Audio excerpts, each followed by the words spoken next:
লোকে আমায় ভালোই বলে, দিব্যি চরণ। ঘোষের মধ্যে একটু নাকি মিথ্যে কথা কই।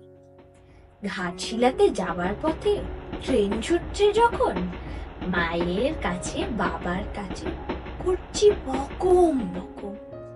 হঠাৎ দেখি মাঠের মধ্যে চলন্ত সব গাছে এক এক রকম ভঙ্গি ফোটে, এক এক রকম নাচে।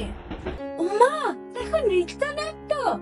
যেই বলেছি আমি, মা বকে দেয়, বড্ড তোমায় বেড়েছে ফাজলামি। চিড়িয়াখানার নাম জানো তো, আমার সেজো মেশো। আদর করে দেখিয়েছিলেন পশুরাজের কেশর। কদিন পরে চুন খসানো দেওয়াল জুড়ে কি ঠিক অবিকল সেই রকমই মূর্তি যেন দেখি। ক্লাসের মধ্যে যেই বলেছি সুরঞ্জনার কাছে, জানিস আমার ঘরের মধ্যে সিংহ বাঁধা আছে।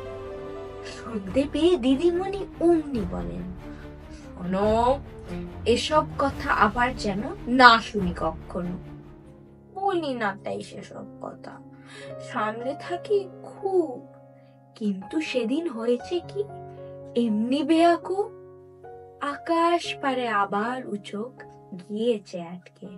শরৎ মেঘে দেখতে পেলাম রবীন্দ্রনাথকে।